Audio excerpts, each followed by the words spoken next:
नमस्कार, न्यूज़लैंड में आपका स्वागत है और मैं हूं आपके साथ विपनेश माथुर। तमाम तकरारों और जोड़ तोड़ के बाद आखिरकार नीतीश कुमार के नेतृत्व में बने महागठबंधन की ओर से फाइनल लिस्ट जारी कर दी गई है। इसमें महागठबंधन की ओर से हर सीट पर उम्मीदवारों के नाम घोषित किए गए हैं। नीतीश कुमार ने कहा कि महागठबंधन ने सीट बंटवारे में समाज के हर तबके को नुमाइंदगी दी है। सामान्य श्रेणी से 16%, पिछड़े वर्ग से 55%, SC ST वर्ग से 15%, जबकि अल्पसंख्यक समुदाय से 14% उम्मीदवारों को टिकट दिया गया है।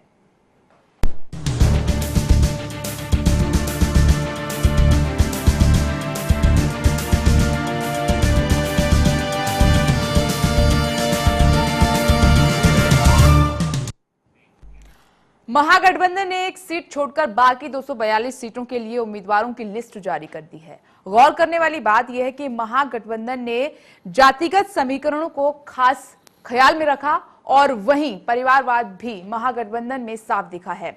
लालू ने अपने दोनों बेटों को चुनावी मैदान में उतार दिया है। रिपोर्ट देखिए।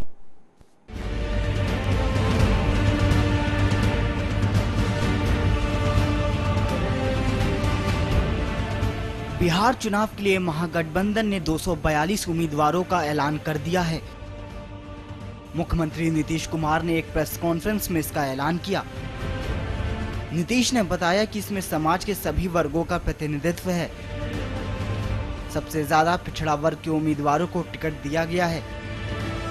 पिछड़ा वर्ग से 55% उम्मीदवारों को, समान वर्ग से 16%, SC ST को 16% और मुस्लिम वर्ग से 14% उम्मीदवारों को टिकट मिला है। के सभी वर्गों का उचित प्रतिनिधित्व दिया है महागठबंधन ने। सभी घटक दलों ने जो अपने अपने उम्मीदवार तय किए हैं उनको एक साथ मिलाकर उसका अगर विश्लेषण करेंगे तो आप पाएंगे कि समाज के हर तबके का, हर समुदाय का उचित प्रतिनिधित्व दिया गया है। जनरल कैटेगरी से 16% उम्मीदवार हमारे हैं। बैकवर्ड क्लासेज, मैं बैकवर्ड क्लासेज बोल रहा हूं, OBC EBC अलग करके नहीं, पूरे बैकवर्ड क्लासेज के 55% कैंडिडेट हैं। SC ST के 16% उम्मीदवार हैं। मुस्लिम्स के माने माइनॉरिटी कम्युनिटी से 14% उम्मीदवार हैं। तो इस तरह से समाज के विभिन्न समुदायों का उचित प्रतिनिधित्व दिया गया है। नीतीश ने कहा कि इस चुनाव में विकास ही उनका सबसे मुख्य मुद्दा है। वो विकास के आधार पर ही चुनाव लड़ेंगे। नीतीश भले ही विकास को मुख्य मुद्दा बताएं, लेकिन गौर करने वाली बात है कि उम्मीदवारों के ऐलान के मौके पर भी वो कास्ट हार्ड खेलने से नहीं चूके। लालू यादव के दोनों बेटों तेजस्वी और तेज प्रताप को भी टिकट मिला है। वहीं इससे पहले रामविलास पासवान की लोक जनशक्ति पार्टी ने जब 12 उम्मीदवारों के नाम का ऐलान किया था तो 12 में से 3 उम्मीदवार रामविलास पासवान के रिश्तेदार थे। साफ है कि बिहार की राजनीति अब भी जातिवाद और परिवारवाद से ऊपर नहीं उठ पाई है। Bureau report, channel 1 news.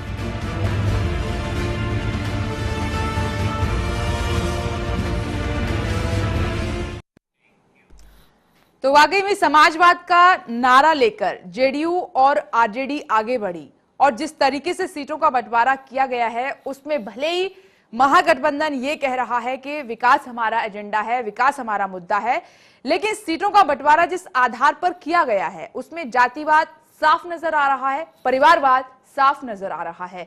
और नीतीश ने अपनी कॉन्फ्रेंस के दौरान सीधे RSS और बीजेपी पर निशाना साधा। कुछ ऐसे शब्दों का बीजेपी के लिए इस्तेमाल किया कि बीजेपी की औकात क्या है, ऐसे शब्दों का बाकायदा इस्तेमाल किया गया। और दूसरी बड़ी बात यह है कि शुरुआत से लेकर अब तक जो महागठबंधन बना उनके निशाने पर प्रधानमंत्री नरेंद्र मोदी रहे और ये जो सीटों का बंटवारा हुआ है ये किस ओर इशारा कर रहा है, इसी पर चर्चा करने के लिए खास मेहमान हमारे साथ स्टूडियो में मौजूद हैं। चर्चा करने के लिए बीजेपी से हमारे साथ मुकेश वाजपेयी जी मौजूद हैं और आपको बता दें कि हमारे साथ कांग्रेस से वंशीलाल जी मौजूद हैं और साथ ही समाजवादी पार्टी से यशवीर सिंह जी हमारे साथ मौजूद हैं। आप सभी का बहुत बहुत स्वागत है इस खास चर्चा में।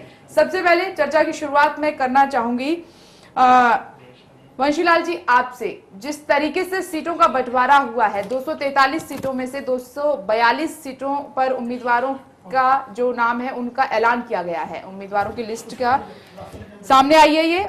लेकिन सवाल यहाँ पर यह है कि जो बात कही गई महागठबंधन की ओर से और अब तक नीतीश कुमार कहते आए हैं कि हमारे लिए विकास सब कुछ है, समाजवाद सब कुछ है, लेकिन ये जो सीटें डिस्ट्रीब्यूट की हैं आपने, इसमें जातिवाद और परिवारवाद साफ झलक रहा है। आखिर क्यों? जातिवाद उन्होंने सब जातियों को दिया है, टिकट दिया है, और परिवारवाद की बात कर रहे हैं आप। अब जो पासवान के लड़का नहीं आया उसमें पार्टी में, उसे वो भी लड़ रहा है। लेकिन ऐसे जातिवाद हर आदमी हर चाहता है कि मेरा बेटा आगे आए, तो सेवा कर रहे हैं। जब समाज की सेवा करेंगे, अब मुलायम सिंह का बेटा भी आगे आया है, इसका मतलब ये जातिवाद क्या है? सेवा कर रहे हैं तो बेटा आ गया तो कोई गुनाह थोड़ा किया किसी ने। नीतीश कुमार का बेटा तो नहीं है। नहीं, आप दूसरों पर आरोप लगाते हैं, वही काम आपने किया है, तो आप अलग क्यों हुए? फिर आपके जो एजेंडे की आप बात करते हैं उसमें आप फिर भिन्न कैसे हैं? देखिए, हम लोग सब मिलके काम कर रहे हैं वहां पर, और मोदी जी जो झूठ बोलते हैं कि हम काला धन लाएंगे, लोगों को गुमराह किया गया मोदी जी ने। नहीं, एक मिनट वंशीलाल जी, प्लीज आप इस मुद्दे पर बाद में आइएगा। जो मैंने सवाल आपसे पूछा है, प्लीज उसका आंसर दीजिएगा पहले। नहीं, जातिवाद क्या है? सब जातियों को टिकट दिया उन्होंने, कोई रैत हो गया है? पिछले वर्गों को भी उन्होंने टिकट दिया है, हर आदमी को टिकट दिया है। उम्मीदवारों की सूची में एक अलग से कॉलम बनाया गया है, उसमें ये लिखा है कि उम्मीदवार की जाति पूछो। क्यों? नहीं, ऐसे है जहाँ हर आदमी वहां पे गांव में है। गांव में कहाँ है जाति का आदमी जितने ज्यादा रहते हैं तो उसी टिकट दे दिया गया होगा। उसमें क्या है, फर्क क्या है? चलिए, बहुत हल्के में ले रहे हैं। हमारे साथ वरिष्ठ पत्रकार पुष्परंजन जी भी जुड़ गए चर्चा करने के लिए। सर, आपका बहुत बहुत स्वागत है इस चर्चा में। मैं चाहूंगी कि इस पर मुकेश वाजपेयी जी जरूर कुछ कहें। इन्होंने कहा है कि हल्के में ले रहे हैं कि पूछ लिया गया होगा, इसमें क्या बुराई है? देखिए, आज स्पष्ट हो गया, जो नीतीश कुमार जी की प्रेस कॉन्फ्रेंस थी उससे बिल्कुल स्पष्ट हो गया कि बिहार में विकास बनाम जातिवाद, इस मुद्दे पे चुनाव लड़ा जा रहा है। जो ये तीनों पार्टियों का जो गठबंधन बना है, मैं महागठबंधन इसको नहीं कहूंगा। मैंने पिछली बार भी बताया था कि इससे बड़ा गठबंधन तो समाजवादी पार्टी ने बनाया, जिसमें 6 पार्टियां हैं। अगर कहा जाए तो महागठबंधन उसको कहा जा सकता है, इसको महागठबंधन नहीं कहा जा सकता। इसमें जो 3 पार्टियां हैं, इन्होंने जो आज जो घोषणा करी है उसमें आप देखिए, मेन फोकस जो इन्होंने रखा वो सिर्फ और सिर्फ जातिवाद रखा। किस जाति को कितने टिकट दिए, किस जाति से कितने टिकट हमने किस पार्टी ने दिए हैं, और कितना से उनका शेयर है उस जाति को, किस वर्ग को दिया है, मोमडन कितने हैं, इस तरह की उन्होंने सारी चीजें दी हैं। अब आप देखेंगे कि 2 दिन, एक परसों की एक लालू प्रसाद जी की प्रेस कॉन्फ्रेंस हुई और आज एक नीतीश कुमार जी की। चाहिए ये था, इनको ये बताना चाहिए था कि हम दोबारा से, हमें जनता बिहार की क्यों चुने, हमने ऐसे क्या काम करे हमारी सरकार ने जिससे बिहार की जनता हमें चुने। लेकिन आज आपने देखा होगा कि पूरी प्रेस कॉन्फ्रेंस में वो लोगों को डराते नजर आए कि बीजेपी आ जाएगी तो पता नहीं ये हो जाएगा, और दोबारा से नहीं, आप लोगों की तो औकात ही नहीं है कुछ भी, सीधे नीतीश कुमार ने बोला है। मैं वही कह रहा हूं ना कि मतलब अपनी उपलब्धियां ना बताकर कि अपने 10 साल में उन्होंने क्या करा या 2 साल के अंदर क्या करा या आने वाले टाइम में क्या करना चाहते हैं, कुछ नहीं। सिर्फ एकमात्र एजेंडा कि मोदी को रोकना है। जैसे कि मोदी जी अगर आ जाएंगे तो बिहार की जनता को खत्म कर देंगे, और हमारा सिर्फ एक ही लक्ष्य है, एक ही हमारा उद्देश्य है कि बिहार का विकास किसी भी तरह बिहार मुख्य। मैं आपसे सवाल पूछूंगी तो आप भी बुरा मानेंगे, जो आपका सीटों का बंटवारा हुआ है वो भी बैलेंस नहीं है। भले ही आप विकास की बात करते हैं, अपने कामों की बात करते हैं, लेकिन आप में भी जातिवाद और परिवारवाद साफ नजर आया है। अगर चाहें तो मैं नाम भी बता दूंगी। देखिए, परिवारवाद जहां तक है, आप इस बात को माने कि अगर रामविलास पासवान जी के आप लड़के की बात करें, अभी बंसीलाल जी कर रहे थे, इनके यहाँ पे क्या है कि जैसे राहुल जी को धक्का देके नेता बनाया जा रहा है। जनाब, आप छोड़ ही दीजिए, हम रिश्तेदारों की बात मैं उन्हीं में आ रहा हूँ ना, उन पे आ रहा हूँ। मैं जो हॉट जो आज का जो वो है, वो ज्यादातर लड़के ही हैं। लालू प्रसाद जी के 2 लड़कों को टिकट मिल गया। देखिए, अंतर आप समझिए, इनके यहाँ क्या है कि राहुल जी को जबरदस्ती धकेल के नेता बनाया जा रहा है। लालू प्रसाद जी भी अपने दोनों बेटों को नेता बनाने के चक्कर में लगे हुए हैं। आप दूसरी तरफ देखेंगे, पासवान जी बिल्कुल चुप बैठे हुए हैं, जो भी काम कर रहे हैं पूरा का पूरा चिराग पासवान अपनी जिम्मेवारी से कर रहे हैं। और टिकट बात चल रही है, कोई भी बाप नहीं चाहेगा कि मेरा बेटा हारे, ये बात तो आप छोड़ ही दीजिए। अरे, उस लायक भी तो हो बेटा, आप छोड़ ही दीजिए बात। इस लायक भी तो हो बेटा। सिंह पासवान जी, का बेटा लायक है, बाकी सब डॉक्टर ऐसे हैं। यशवीर सिंह जी, आपका क्या कहना है इस पर? जो सीटों का बंटवारा हुआ है महागठबंधन में, समाजवाद की बात ये पार्टियां करती हैं, लेकिन इसमें जातिवाद और परिवारवाद नजर आ रहा है, इस पर आपका क्या कहना है? मैं दो चीज जानता हूं, इस देश की राजनीति की बुनियाद जातिवाद है।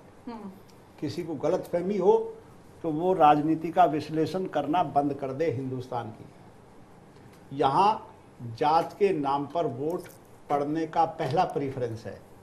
अगर आपकी कॉन्स्टिट्यूंसी में आपकी जात नहीं है तो आप अच्छे कैंडिडेट नहीं हैं। ये एक पैरामीटर है। इसलिए सब पार्टियों के सामने ये कंपल्सन हो जाता है कि किस कॉन्स्टिट्यूंसी में किस जात की वोट, किस वर्ग की वोट, किस उसकी आधार पर है, उसका कैंडिडेट दिया जाए। जैसे मैं उदाहरण के तौर पर कहता हूँ, उत्तर प्रदेश में 2 कॉन्स्टिट्यूंसी हैं जहां सोनिया गांधी जी, राहुल जी चुनाव लड़ते हैं। उन दोनों को छोड़ के कहीं और लड़के दिखाए ना।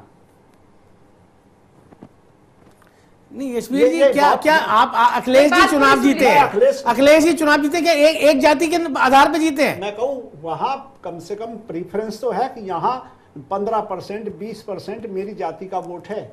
आप एक बात मैं सिर्फ कहता एक हूं सिंपल सी, बुनियाद एक पूरे यूपी में क्या सिर्फ अगर यादवों ने ही अखिलेश जी को वोट दिए क्या? लखनऊ चुनाव लड़ते हैं तो उनको पता है कि यहाँ ब्राह्मण वोट सबसे ज्यादा है, इसलिए लखनऊ लड़ रहे हैं।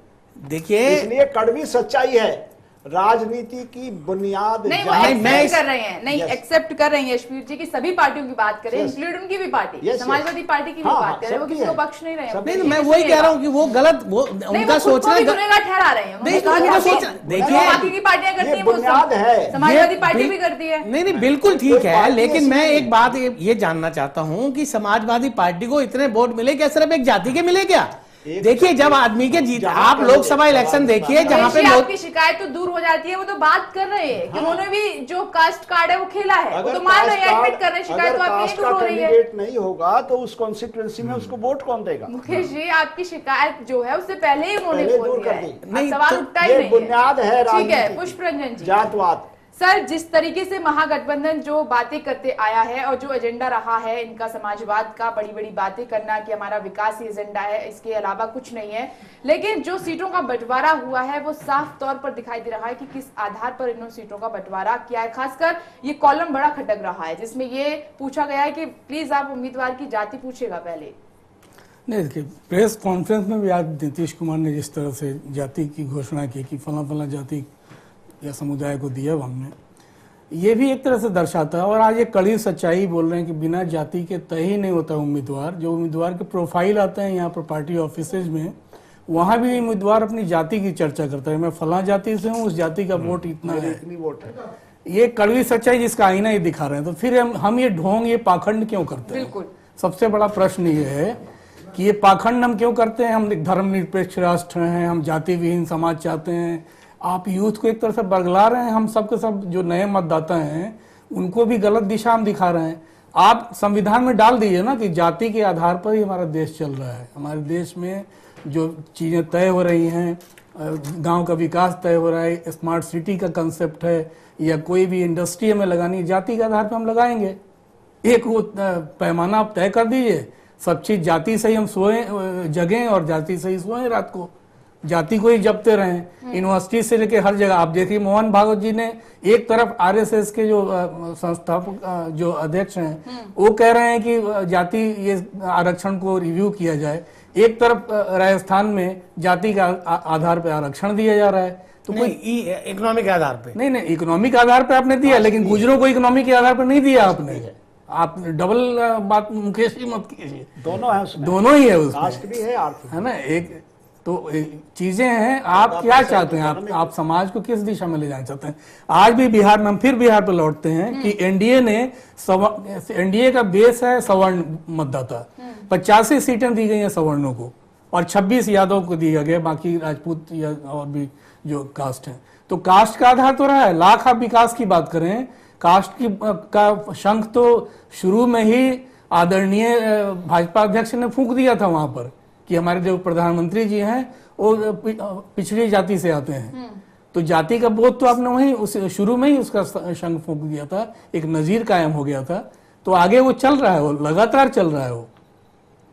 पासवान जी किसी ने डायरेक्टली कर दिया तो किसी ने इनडायरेक्टली। और इंटरेस्टिंग है कि पासवान जी जिस दलित वोट के आधार पे सारा ये रच रहे थे, उन्होंने अपने परिवार के बाद जो टिकट बांटी है वो सब सवर्ण है। ये भी बड़ा दिलचस्प है अपने आप में। रिश्तेदार आ गए, इंक्लूड हो गए। रिश्तेदारों के बाद जो टिकटें बांटी हैं वो सवर्ण जातियों को बांटी है उन्होंने, ब्राह्मणों को बांटी है, राजपूतों को बांटी है। लेकिन वो सीट रिजर्व नहीं होगी, जनरल नहीं होगी, लेकिन फिर आप जिस समाज के वोट पे आप पूरी राजनीति कर रहे हैं, आपने क्या किया उस समाज के लिए, ये भी सोचने वाली बात है।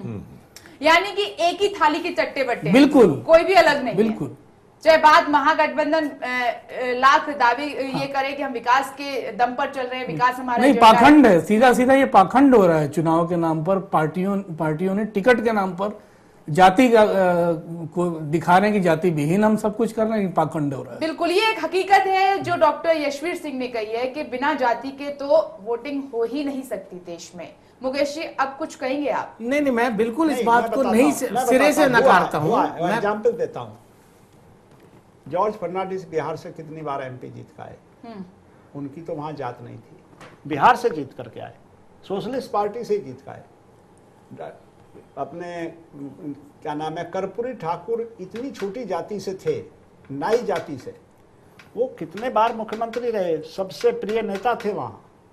लेकिन उसके लिए आदमी का स्टेचर चाहिए। मैं ऐसा नहीं कि बगैर जाति के नहीं। यशवीर जी ने अभी दोनों बातें कह दी, जीते दोनों।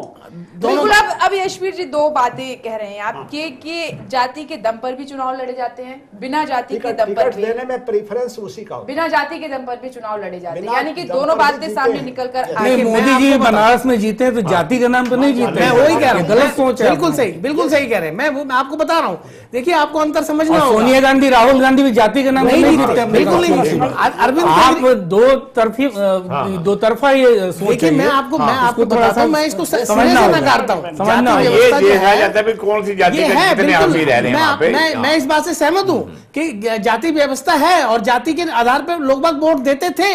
लेकिन पिछले आप चुनावों का ट्रेंड देखें, दिल्ली में बताइए कौन सी जाति ने केजरीवाल को वोट दिया? सबने वोट दिए, 67 सीटें आई। आप यूपी में देख लीजिए, अखिलेश जो करिश्मा चला उसमें सबने वोट दिए। मोदी जी ने बहुत बढ़िया बात करी। मोदी जी कौन सी जाति के लिए वहां पे बनारस में लड़ने गए, वहां पे उनको वोट मिला। या लोकसभा में जितने भी हमारे को सीटें आई, कौन सी जाति विशेष की ऐसी जगह थी जहां से जाति विशेष का कैंडिडेट जीता?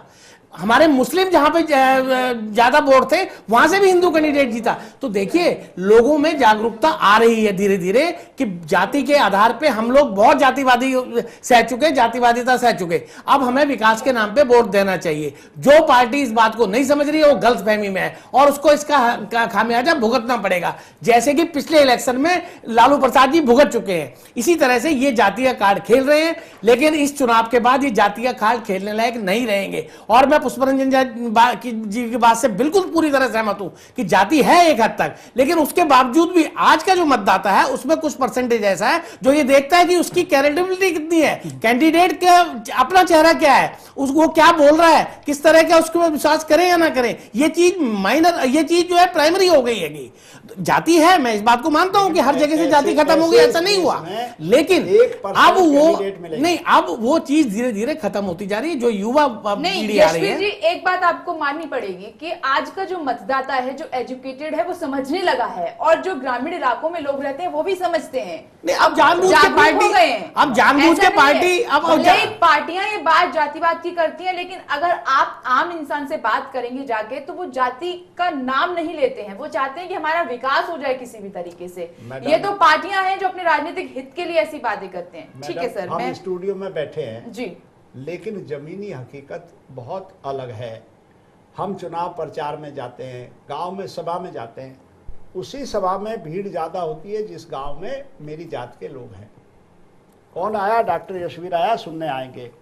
मैं अगर अपनी जात के अलावा दूसरे जात में डॉक्टर साहब टाइम बदल चुका है, टाइम बदल चुका है। आप बिल्कुल आप सही कह रहे हैं, एक टाइम था ऐसा। आज मोदी जी की अगर रैली में भीड़ आती है तो सिर्फ जाति के आधार पर नहीं आती है। जागरूक नहीं है, ये वही लोग ऐसा कर रहे हैं जिन तक अभी तक ये कार्यक्रम पहुंचे नहीं है, जागरूक नहीं हो पाए, वहीं आप ऐसा देख पा रहे हैं। अदरवाइज आप बाकी जगहों पर देखेंगे तो लोग जागरूक हैं इस बात को मेट्रो की बात मत करो, बड़े शहरों की बात मत करो, देहात में दूर दराज के इलाकों में अभी भी आज भी, हाँ, जात से, ठीक कह रहे हैं आप। जात से बड़ा सर कमी किसकी है? जात से सर बड़ा कमी किसकी है? कड़वा जहर अगर कुछ वो लोग नहीं है। जागरूक नहीं हो पा रहे हैं, कमी किसकी है? उनके मन में ये सब भर नहीं, दिया गया है, तो कमी किसकी है? कमी है उनकी शिक्षा की, कमी है उनके एक्सपोजर की, कमी है नेताओं की। अगर मैं यूपी की बात करूं, अगर यूपी में इस तरीके के इलाके हैं तो कमी किसकी है? अगर वो लोग नहीं पढ़ पा रहे हैं, उनको वो सुविधाएं नहीं मिल पा रही है, तो कमी किसकी?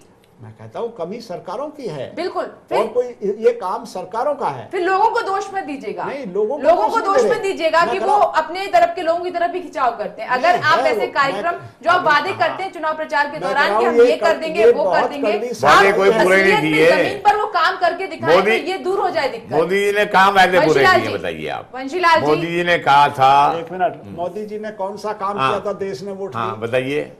ये तो बताओ। जवाब मुकेश जी देंगे। नहीं, मुकेश जी से मैं- नहीं दिए जवाब। नहीं, हाँ। मैं पूछना चाहता हूँ। हाँ। मैं बताता हूँ, पूरे देश मैं में आपको क्या काम दो हो दो दो दो लाइन में बीजेपी जवाब दे से देता ये तो ये हूँ। बेहतर अखिलेश कर पाएंगे। हाँ, मोदी ने ये काम किए थे, गुजरात के अंदर दंगे कराए थे और यूपी के अखिलेश अंदर जी ने दंगे ऐसा कराए कौन सा काम करा था जो उनको पूरे यूपी ने वोट दिया? कितना वोट दिया? अरे आप क्या मैं समझते हैं कहता सिर्फ हूं, यादवों ने वोट दिया, उनकी वजह से जीते वो?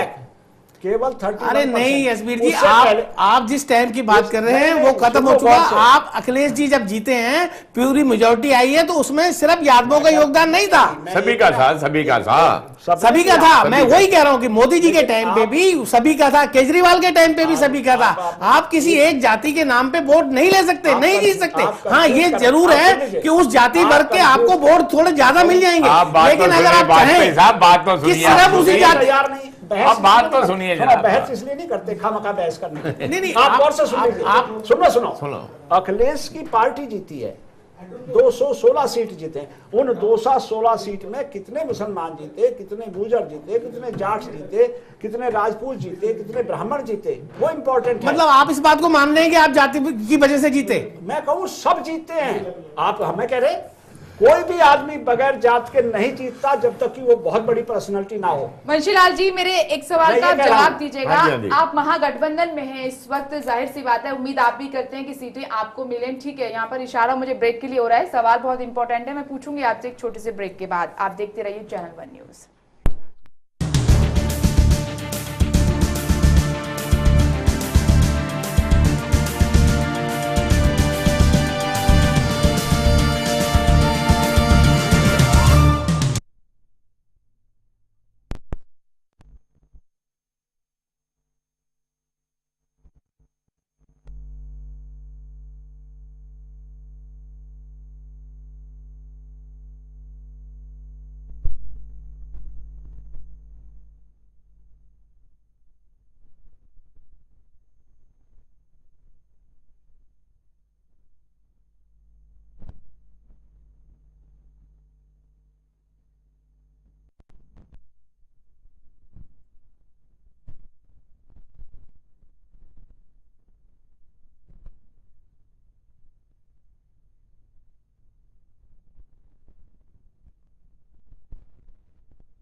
नहीं, और ये बहुत जरूरी चीज है, होगा, होना भी चाहिए ये।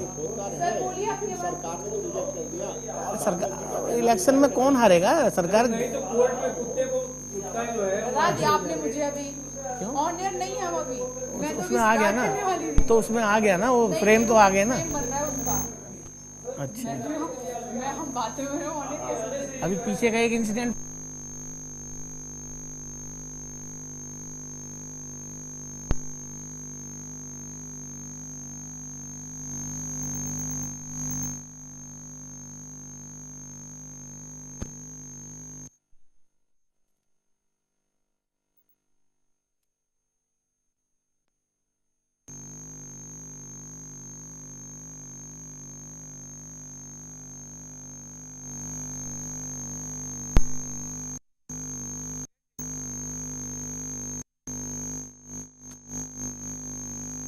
आपने हमको जो है मीटिंग से बुलवाया 20 से, और माइक सिस्टम आपने अपडेट नहीं किया।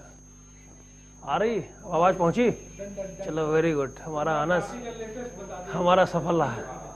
अच्छा जी, मैं अभी आ रहा हूँ, किसी मीटिंग से आ रहा हूँ, तो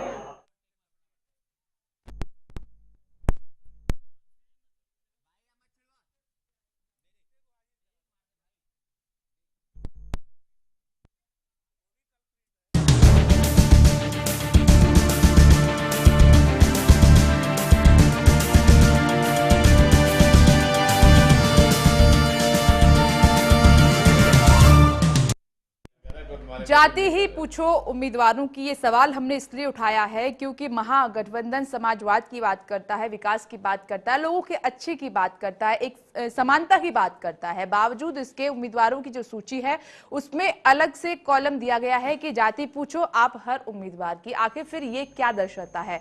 ऐसे तमाम सवाल हैं जिन पर हम चर्चा कर रहे हैं। हमारे साथ एक और खास मेहमान जुड़ गए आम आदमी पार्टी से, संजीव निगम जी। संजीव जी, आपका भी बहुत बहुत स्वागत है चर्चा में। चलिए, आपसे, आप लेट से जुड़े हैं तो सवाल आपसे ही है कि महागठबंधन ने जो सीटों का बंटवारा किया है, 243 में 242 सीटों का बंटवारा कर दिया है, उसमें एक जो झलक है वो जातिवाद की नजर आ रही है, एक परिवारवाद की नजर आ रही है, उलट उनके सिद्धांतों से। क्या कहना है आपका? नहीं, बिल्कुल सही। मैं तो ये कह रहा हूँ कि जैसे कि महागठबंधन में जो राष्ट्रीय जनता दल है उसका नाम बदल करके राष्ट्रीय बेटवा दल रख दें, कुछ इस तरीके से रख दें, और लोक जनशक्ति में भी वहां पर भी है, ये जो एनडीए गठबंधन है उसमें भी उसको लोक जनशक्ति की बजाय लोक परिवार शक्ति कुछ कर दे, क्योंकि ये तो हद हो गई। आपने अपने दोनों पुत्रों को जो है लॉन्च कर दिया। आपको याद होगा लोग उसमें, जिसमें रामविलास पासवान जी हैं, उनके बेटे जो है मुंबई फिल्म इंडस्ट्री भी गए थे, शायद वहां उनको सक्सेसफुल जो है नहीं मिला। ये तो अपने घर की दुकान है, यहाँ पर आपने उनको जो है चला दिया, बढ़िया, अच्छी बात है। और उसके बाद आप अपने भाई को भी आपने टिकट दिया, भतीजे को भी टिकट दिया, और दामाद को, एक दो दामाद तो रूठे भी हुए हैं। तो मतलब आपने ये समझ में नहीं आ रहा आप किस दिशा में इस राजनीति को लेके जा रहे हैं और क्या आप देंगे। नहीं, क्या आप किसकी बात कर रहे हैं? महागठबंधन के? अरे मैडम, किसी एक के आप महागठबंधन में देख लीजिए, इनके एनडीए में देख लीजिए, दोनों में वही परंपरा है। एनडीए में लोक जनशक्ति पार्टी का तो आपने देखा होगा। अभी केजरीवाल जी कहाँ गए थे? पटना? नहीं, पटना कहाँ? केजरीवाल नहीं, यहाँ जो बात आप कर रहे हैं परिवारवाद की, मैं उसकी बात कर रहा हूँ। इसका किसी का बेटवा दल रख दो, उस विचारधारा से तो जुड़े थे नीतीश कुमार जी, काय को साथ दे रहे हैं उनका? आम आदमी पार्टी ने अभी तक ऐसा आप बता दीजिए कि किसी ने अपने पुत्र को या भाई को या पत्नी को, नहीं, आप नीतीश कुमार से सहमत हैं? हाँ, दिया आपके सोमनाथ भारती को दिया, जो अपनी बीवी को मारता है। देखिए, वो उनका निजी केस है, वो निपट रहे हैं, वो देख रहे हैं। आज आप ये बात कीजिए जो बिहार पर है, अभी बिहार से बात आपसे करेंगे तो नजर आएगा कि राहुल गांधी। संजीव जी, आपसे सवाल ये पूछा है पुष्प रंजन जी ने कि अगर आप इतना ही विरोध उनका कर रहे हैं, इतना ही आपको अच्छा नहीं लग रहा है, तो नीतीश कुमार के इतने खास फ्रेंड कैसे बन गए केजरीवाल जी? देखिए, किस लाइन पे बन गए? आप ये बताएं, नीतीश कुमार ने किसको उतारा है मैदान में? बताइए अपनी परिवार से, हमें आप प्रश्न में जवाब दें। हम महागठबंधन अपनी जाति के लोगों को उतारा है बहुसंख्यक। अगर जो है महागठबंधन, मैंने पहले से, मैं हमेशा जब से आपके चैनल में जो है मैं जब भी आता हूं तो यही बात कह रहा हूं कि नीतीश कुमार जी के साथ में है सिर्फ अरविंद केजरीवाल, उनकी व्यक्तिगत रूप से। अगर जो है पार्टी में हमारा भी गठबंधन होता, हमारा भी हो जाता, हम उनके साथ मंच शेयर करते। वो दिल्ली का मुख्यमंत्री बिहार के मुख्यमंत्री के साथ में किसी कार्यक्रम में गया, उनके कार्यों की सराहना की, वो एक अलग है। ये जो चुनावी तंत्र, जो चुनावी सिस्टम हो रहा है, उसमें आप बताओ, इधर अरविंद केजरीवाल तो नीतीश कुमार से आप पूछेंगे कि आपने जाति के आधार पर क्यों ये सीटों का बंटवारा किया है? ये पूछेंगे आप? ये सवाल करेंगे क्या? अगर अवसर आएगा, उन लोगों ने साफ सुथरी छवि वाले कैंडिडेट उतारने का ये अवसर तो आ गया, नहीं, सीटों के बंटवारे का ऐलान अभी कर दिया गया हमारी है। पार्टी का इस तरीके से नहीं, उम्मीदवारों के नाम का ऐलान हो चुका है। ये अवसर आपके, अब क्या केजरीवाल जी जाएंगे नीतीश जी से? नहीं, वो जाएंगे या नहीं जाएंगे वो हमारी पार्टी अभी वो तय कर लेगी, वो तय करेंगे। जब वो तय हो जाएगा हम आपको स्पष्ट जवाब दे देंगे, ठीक है। अभी इस तरीके का कोई हमारे यहाँ ऐसी चर्चा नहीं है कि आम आदमी पार्टी के लोग या आम आदमी पार्टी के राष्ट्रीय संयोजक वहां जाकर के कोई प्रचार करेंगे चुनाव में, ऐसा कुछ भी अभी कोई निर्धारित नहीं हुआ। आप ये अपने स्तर पर इनको वहां पर जो है करने दीजिए, जिस तरीके से ये कर रहे हैं, और बढ़िया देखने को मिल जाएगा। अब बहुत कम समय बचा है, इतने दिनों से ये कर रहे हैं। बताइए निगम जी, एक आपको एक और सच्चाई बता दूं, अभी भी आपकी जो कार्यकर्ता है आम आदमी पार्टी के बिहार के कस्बों में, गांवों में, छोटी छोटी जगहों पर, वो अभी समर्थन दे रहे हैं नीतीश जी को, नीतीश जी के पूरे समूह को समर्थन दे रहे हैं। मैं तो स्वयं तो उसकी लाइन क्या हो सकती है?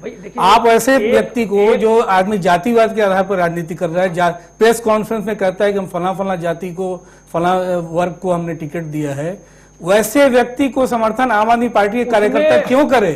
ये प्रश्न है। बिल्कुल आपके से देखिए, आम आदमी पार्टी, और एक लाइन उन्होंने और कही कि जिसकी जैसी भागीदारी उसी के आधार पर सीटों का बंटवारा हुआ है। तो फिर क्या अलग किया है आपने? नहीं, उसमें तो जो जहां था उसको वहीं रख दिया है। समाज के हर वर्ग को उचित प्रतिनिधित्व मिले, ये जिम्मेदारी होती है, यही तरीका होना चाहिए। क्या अभी भी आप नीतीश कुमार का साथ देंगे? नहीं, देखिए, नीतीश कुमार की अभी तक जो कार्यों की बात रही है उसकी प्रशंसा करते रहे, लेकिन ये जो इसके बाद आप साथ देंगे या नहीं, ये अभी तय होगा। आज उन्होंने तय किया है, ये हम तय करेंगे। जवाब दे देता हूं इसका। आपको जो भी निर्णय होगा वो आपके साथ आगे फिर हम शेयर करेंगे। जल्दी से बोलिएगा, मुझे वंशीलाल जी मैं जवाब दे देता हूँ। देखिए, ये लोग बहुत, इनके नेता हैं, बहुत चालाक हैं इनके नेता। वो एक बार गए वहां पे, उन्होंने हालात का जायजा ले लिया कि नीतीश कुमार और ये सब हार रहे हैं, इसलिए उन्होंने हाथ पीछे खींच लिए। इसी तरह हमारे मुलायम सिंह जी हैं, उन्होंने भी जायजा ले लिया, अपने भाई को रैली में भेजा था। जब उन्होंने देख लिया कि ये महागठबंधन हारने की कगार पे है, वो उन्होंने कहा बदनामी मैं क्यों लूं, मैं पीछे हो गया। और आज राहुल जी ने भी ये समझ लिया, राहुल जी ने भी ये पहचान लिया कि बिहार में कोई जगह नहीं। एक रैली करने के बाद आज वो भी विदेश चले। वंशीलाल जी, हाँ जी, हाँ जी, ये मोदी जी विदेश गए हुए हैं, 7 दिन Modi ji prime minister UN की काउंसिल में गए हुए हैं। देखिए जो और बता के गए हुए, देश को मालूम है, और एक पल की जानकारी है। ठीक है, एक गंभीर वाजपेयी जी बात सुन लीजिए। गंभीर सवाल उन्होंने उठाया है कि इतना महत्वपूर्ण समय चल रहा है, अभी बिहार में राहुल गांधी को होना चाहिए था, वो विदेश चले गए। अक्सर ऐसा देखा है जब राहुल गांधी की जरूरत पड़ती है। अभी तो वहाँ हो गए हैं, अपना उत्तर प्रदेश में हो गए हैं, मथुरा में हो गए हैं, बाहर कहाँ गए? अभी दिल्ली में हो गए हैं। क्या आप क्या समय मोदी जी बाहर नहीं जाते हैं? मोदी जो दिल्ली बाहर ही रहते हैं। मोदी जी बने बाहर ही रहते हैं। अगर हमारे राहुल गांधी घर घर जा रहे हैं, मेहनत कर रहे हैं, इन्हें क्या परेशानी हो रही है? अगर बाहर चले जाए तब दिक्कत है, दिल्ली में चले जाए तब दिक्कत है इन लोगों को। दिक्कत हमें नहीं है, दिक्कत तो नीतीश कुमार और लालू प्रसाद जी को है। उन्होंने भेजा है, कोई उन्होंने मना कर दिया। अरे उन्होंने आपके साथ साझा नहीं करा, आपको बता के गए हैं। बिल्कुल आपको बता के जाते हैं, मोदी जी बता के जाते हैं कि मैं बाहर जा रहा हूँ। वंशीलाल जी बताइए, आप काम की बात कीजिए अपना वाजपेयी जी। ये काम की बात ही है, आपके राजकुमार को रिजेक्ट कर दिया वहां पे। अब दिल्ली के अंदर कितना रश था राहुल गांधी की रैली, अपना किसान रैली पे कितना रश देख लिया था वो रैली में। एक मिनट बताइए। पुष्परंजन जी, जिस तरीके से देखा जाए कि ये सबको मालूम है कि जब जब कोई महत्वपूर्ण समय आता है, राहुल गांधी हुंकार भरते हैं कि मैं ये कर दूंगा, मैं वो कर दूंगा, और जब जरूरत पड़ती है तो वो बाहर चले जाते हैं। ठीक अभी ऐसा ही हुआ है, महागठबंधन में बिहार छोड़ के यूपी चले गए और यूपी से सीधा वो बाहर चले गए। सोनिया गांधी भी गई है बिहार, कल वो भी जा रही है बिहार में। क्यों गई? राहुल गांधी कितने जहाँ उनके ट्रेन फिक्स होते हैं, उनके भाषण में दो बातें सामने निकल कर आती हैं, एक सूट बूट वाली सरकार और एक गरीबों की दुश्मन। गरीबों की दुश्मन, ये दो बातें हर बार किसानों की दुश्मन। भाषण देके क्या किया? क्या नरेंद्र मोदी ने क्या किया? काला धन लाएंगे हम। देखिए, वो गए हैं, कितनी अवधि के लिए गए हैं, कहाँ गए हैं, ये बीजेपी से बेहतर कोई नहीं बता सकता है। बीजेपी के पास अपना इंटेलिजेंस होता है, एसपीजी है, सब चीज इनके कंट्रोल में है, इनकी खुफिया एजेंसियां हैं। तो बीजेपी को बताना चाहिए कि राहुल जी गए हैं, कहाँ गए, कितने दिन के लिए गए हैं, पहली बात। दूसरा, चुनाव में राहुल जी की भूमिका बिहार के चुनाव में क्या होगी, किस तरह से होगी, क्योंकि जिस तरह से जातिवाद का व्यू रचा गया है उसमें राहुल जी फिट नहीं बैठेंगे। राहुल जी जाके वहां पर भौचक हो जाएंगे कि किस तरह से हम कहाँ वोट को, क्योंकि मुझे याद है कि उनके पिताजी जब चुनाव के वक्त ही गए थे अपने टाइम में जी। तो उस समय भी बिहार में जातिवाद घनघोर था, तब भी एक प्रभाव था, वो वक्त दूसरा था। बिल्कुल। राजीव गांधी के जाने का बिहार दौरे का वक्त चंपारण गए थे, उस सभा को मैंने भी अटेंड किया था। तो मुझे ध्यान है कि उस समय इतनी गंदगी नहीं थी जितनी जातिवाद अभी तो चरम पे है बिहार में जिस तरह से। और इसमें मुझे नहीं लगता कि कांग्रेस उस तरह से व्यूह रचना को तोड़ पाएगी, जो जातिवाद की व्यूह रचना है। उसमें कितनी सीटें कांग्रेस को मिलती हैं ये भी एक बड़ा सवाल बनेगा। संगठन के स्तर पर कांग्रेस अभी भी मजबूत नहीं है और उसे मजबूत देने का वक्त था ये, लेकिन पार्टी के उपाध्यक्ष अगर गए हैं, किस वजह से गए हैं, ये सब चीजें तो पार्टी का कोई ठीक है सर, वरिष्ठ प्रवक्ता ही बता ये पाएगा। पार्टियां भले ही कोशिश कर रही हैं कि जातिवाद के आधार पर ये वोट लेने की कोशिश कर रही हैं, वर्गलाने की कोशिश कर रही हैं। क्या लग रहा है बिहार की स्थिति देखकर कि जनता अब जागरूक हो चुकी है, ताकि ये जो नेता बातें कर रहे हैं, वादे कर, इनसे बाहर निकलकर वो सोचेगी समझेगी कि असल मायनों में कौन विकास कर सकता है? जी बहुत अच्छा और पॉइंटेड सवाल पूछा आपने। देखिए बिहार में अभी जो नया वोटर है जो कि एकदम 18 पार किया, मतलब फर्स्ट टाइम वोटर है, वो लगभग 18 लाख के आसपास है, 18 साढ़े 18 लाख के आसपास है। ये बिल्कुल यूथ है और वो यूथ, आप ध्यान दीजिए, जो नया जनरेशन है बिहार का, वो अपने नामों के आगे मिश्रा, सिंह, ये सब चीजें नहीं उपनाम नहीं लगाता है, वो राज लगाएगा, रंजन लगाएगा, कुछ ऐसी इस तरह की चीजें लगाएगा। तो उससे पता नहीं चलता है कौन सी जाति का है क्या है। जो भी यूथ है, लड़का या लड़की जो भी है सब, वो आजकल वो ट्रेंड चल निकला है वहां पर। तो उस ट्रेंड के तहत ये आप वो माइंडसेट बदला है। उस माइंडसेट को देश की राजनीति और खासकर बिहार में जो अभी चुनाव के वक्त जो राजनीति हो रही है, वो वापस फिर उस जातिवाद के कुएं में ढकेलने की कोशिश हो रही है वहां पर। ये बड़ा ही खतरनाक है और उसके विरोध में हो सकता है, क्योंकि सोशल मीडिया है और तमाम ऐसी चीजें हैं, यूथ ही वहां का जो नया वोटर है वो तोड़ेगा। जो नई सोच के लोग हैं, वो मिडिल रैंक के भी लोग हो सकते हैं, पुराने लोग भी हो सकते हैं। जो नई सोच के लोग हैं, हो सकता है इस जातिवाद का जो आकलन किया जा रहा है उससे हट के मतदान हो। ठीक है यशवीर जी, भले ये महागठबंधन की ओर से आरोप लगाया, खैर आपको तो पहले ही उन्होंने किनारे कर दिया। उन्होंने कहा कि कोई फूट नहीं थी। जब हमने गठबंधन की स्टार्टिंग में जब बना था, हमने खूब बातें सुनी थी कि हम प्यार से चलेंगे, एक राह पर चलेंगे, लेकिन जब तक सीटों का बंटवारा हुआ, ऐलान हुआ, तब तक समाजवादी पार्टी उन्होंने अलग कर दी। ये दुख आपने, मुलायम सिंह यादव ने दुखड़ा रोया भी था अपना, सबको मालूम है। दूसरी बात यह है कि जिस तरीके से बातें की जा रही हैं कि उन्होंने ऐसा किया, इन्होंने ऐसा किया, दोनों पार्टियों को आप किस तरीके से आंक रहे हैं? चाहे मैं बात करूं इधर एनडीए की, चाहे बात करूं महागठबंधन की, और तीसरा आपका वहां पर फ्रंट बन गया है। देखिए, आकलन आज की तारीख में कोई बहुत तथ्य के आधार पर होना चाहिए, लेकिन आज की तारीख में तथ्य हमारे पास नहीं है। एक बात, मैं अभी 2 दिन बाद चुनाव में जाऊंगा, आने के बाद फिर आपको जरूर बताऊंगा। लेकिन एक बात, अभी आपको वजूद दिखाई दे रहा है? नहीं, वजूद है अपने गठबंधन। अगर वजूद नहीं होता तो क्यों लड़ते? दूसरी बात, डॉक्टर लोहिया का नारा था, मैं बता दूं अपने सभी साथियों को, जिसकी जितनी संख्या भारी उतनी उसकी हिस्सेदारी।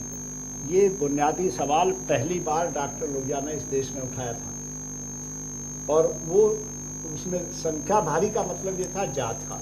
एक जमाना था एक भी मेंबर ऑफ पार्लियामेंट पिछड़ी जातियों से नहीं आता था, एक भी कैबिनेट मंत्री पिछड़ी जातियों का नहीं होता था इस देश में।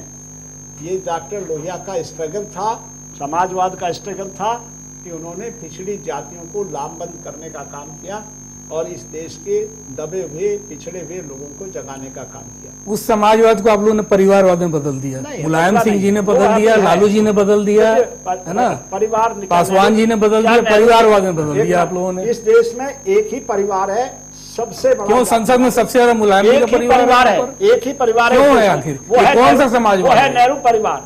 नहीं, एक ही परिवार है इस देश में, संसद में सबसे ज्यादा सपा का परिवार है। समाजवाद कहीं नजर नहीं आ रहा है। कौन सा समाजवाद है ये जो सिद्धांत लेकर आप लोहिया जी की बात कर रहे हैं? आप लोग लोहिया जी की बात करनी ही नहीं चाहिए। लोहिया जी के पूरे डायलेक्टिक्स को आपने पलट दिया, नहीं पलटा, पूरे डायलेक्टिक्स को आपने पलट दिया, परिवार उस पर चढ़ा दिया आपने। परिवार में क्यों आखिर मुलायम जी का परिवार है? सर ईमानदारी से आप जवाब दीजिएगा, आपको समाजवाद कहाँ नजर आ रहा कहाँ, है? कौन सा ये समाजवाद है? आपने परिभाषा बदल दी। मतलब ये नहीं कि परिवार के लोग चुनाव नहीं लड़ सकते। नहीं, बिल्कुल नहीं लड़ सकते, ये समाजवाद में नहीं आता है सर। का मतलब है समाज के जो क्या नहीं डॉक्टर साहब, समाजवाद में नहीं आता है।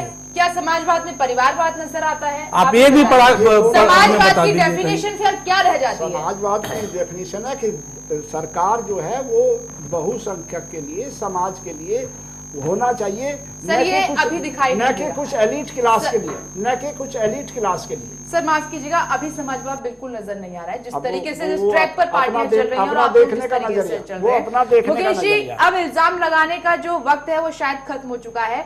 अब आप महागठबंधन पर इल्जाम लगाएंगे जी इसमें परिवारवाद नजर आ रहा है, जातिवाद नजर आ रहा है, सेम सिचुएशन आपकी भी बनी हुई है।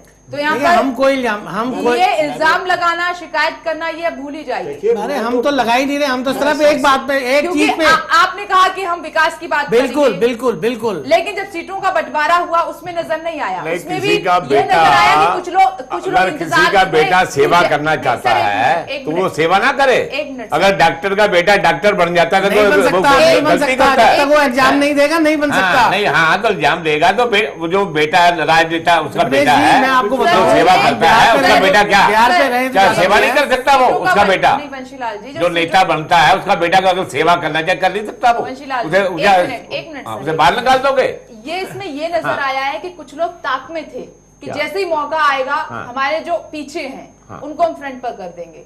वही नजर आया है बीजेपी, ये एनडीए में भी और महागठबंधन में भी, कि उनके खुद के परिवार के लोग, उन्होंने कहा कि आप वेट कीजिए, वक्त आने दीजिए, आपको भी मौका मिलेगा, बाकी रह गए। और वही विरोध नजर आया बाद में कि जी अपने अपने परिवार के लोगों को टिकट दे दिया, हमें क्यों नहीं दिया, हम इतने सालों से पार्टी में सेवा देते चले आ रहे हैं। मुकेश जी, रिश्तेदार और परिवार के लोग ही आखिर क्यों?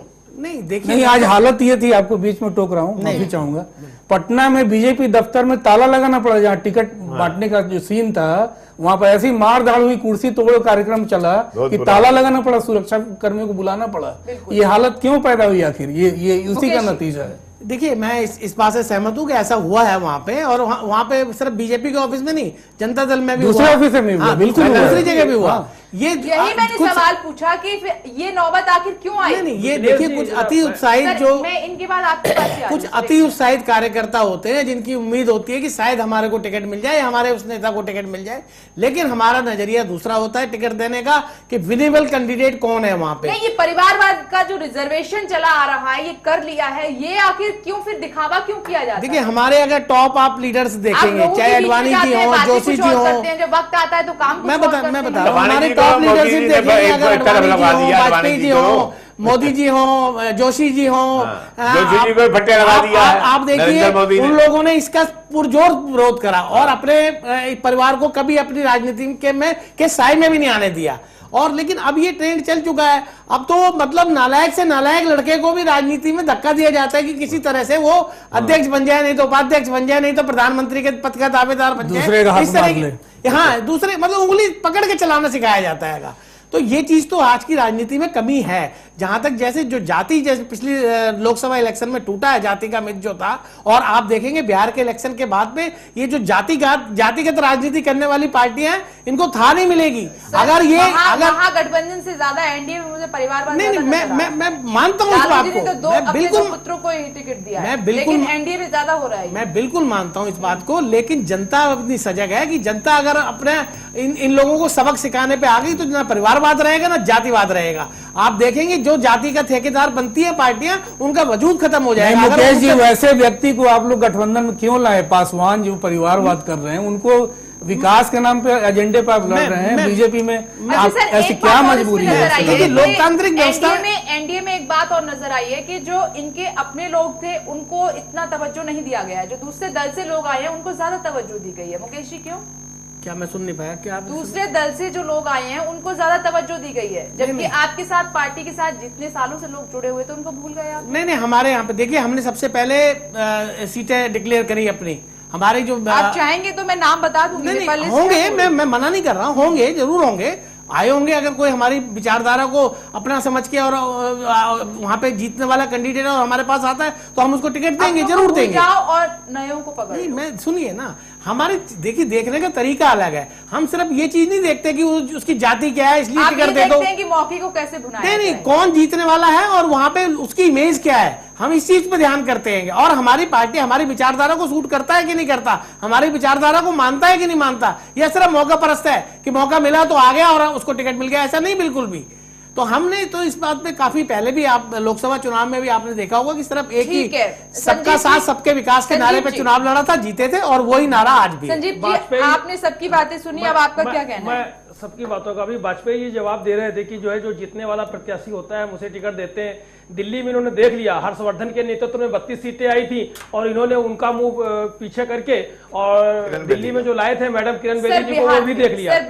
बिहार की बात करता हूँ। देखिए एक मिनट, मुलायम सिंह जी अभी तक क्या कहा करते थे, कांग्रेस और भारतीय जनता पार्टी से समान दूरी बनाए रखेंगे, समान दूरी, यही उनकी। अब आप ये देख लीजिए अभी क्या हो रहा है। कल अभी जो है पुण्यतिथि थी उनकी मोहन सिंह जी की, वहां पर जब मुलायम सिंह जी बोल रहे थे तो इनकी ही पार्टी के अंदर के लोग विद्रोह कर रहे थे, क्योंकि मुलायम सिंह जी का कहना था कि हमारी अगर तारीफ प्रधानमंत्री महोदय ने कर दी तो आपको क्या, आपकी तारीफ प्रधानमंत्री महोदय करें और आप उत्तर प्रदेश के मुख्यमंत्री की तारीफ करें, बस तारीफ करते रहें और देश का तो जो है बंटाधार और प्रदेश का बंटाधार आप करते रहें, तो ऐसे थोड़ी काम चलेगा कि एक दूसरे की। सवाल पूछ रहे हैं आप यशवीर जी से? बिल्कुल हाँ, यशवीर जी से ही मैं सवाल कर रहा हूँ कि वो कहा करते थे कि समान दूरी बनाए रखेंगे।